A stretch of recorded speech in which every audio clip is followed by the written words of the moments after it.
Morena, and good morning once again. Here in the series of slides on the use of Black Cumin Seed Oil and cardiovascular conditions, I'm going to deal with a fairly broad range of conditions, including heart attacks, strokes, blood pressure, angina, and the business of how to strengthen the heart.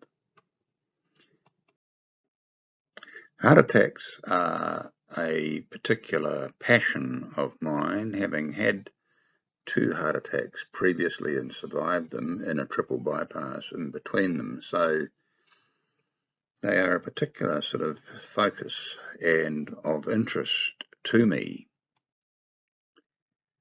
Here in this first slide, I'm going to deal with the business of the relaxant effect of Nigella sativa on the smooth muscles. In other words, not only the cardiovascular, but the urogenital and in the gut.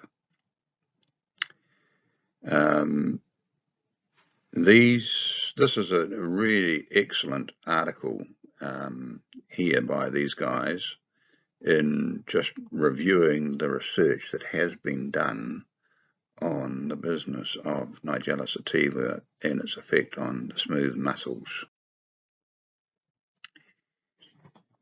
Here we get a bit more specific and look at the business of a heart attack or myocardial infarction or ischemic heart disease or CHD, and the impact that thymoquinone has on the inflammatory and stress markers, and the anti-ischemic effect of black cumin seed oil on key body organs, not just the heart.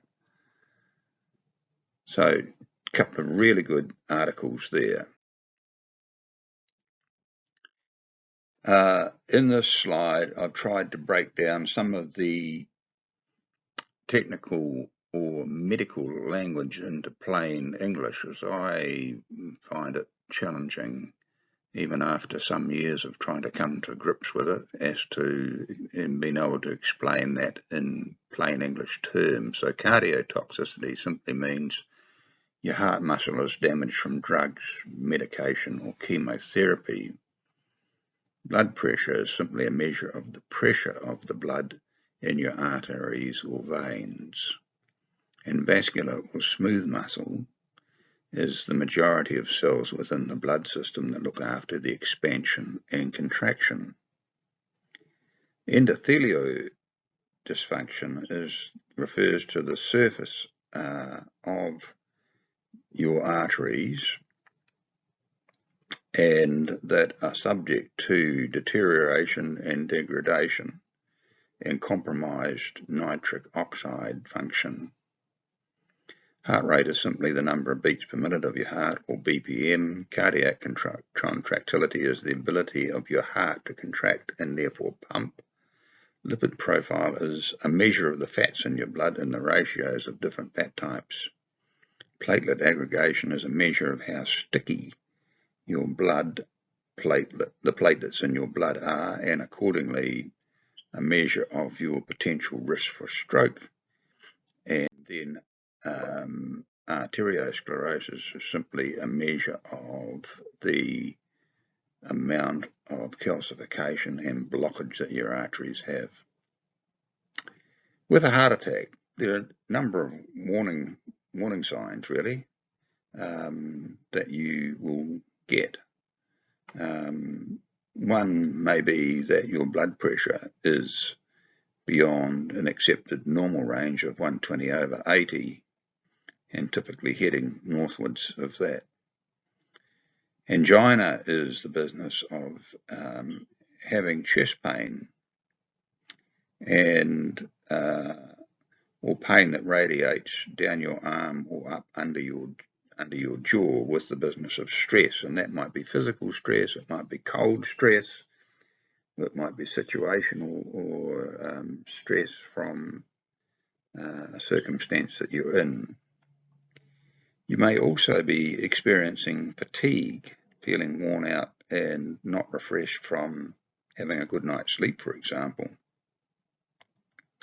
What is now available and relatively cheap to measure is your heart rate variability, and heart rate variability is a key measure of what's going on in your body, not just your cardiovascular system, but more generally in a number of key body systems.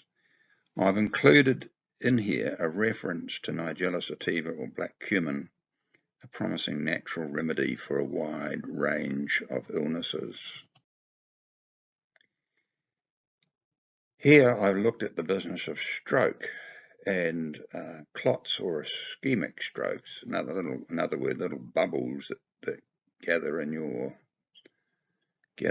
blood and then block off key bits either to your heart or to your brain, are the most common at 87%. And the ones that result in bleeding, called hemorrhagic strokes, come about from artery leaks or ruptures. There's a great general article here on the general neuroprotective properties of Nigella sativa, and interestingly it also includes some references on drug withdrawal, of all things. And finally here we look at the business of the heart strengthening or inotropic properties of thymoquinone that were demonstrated in a lab setting. So quite a wide range of impacts of black cumin seed oil and Nigella sativa on cardiovascular functions. And as always, please come back to me if you want further information on this. I'd be only too happy to help you out.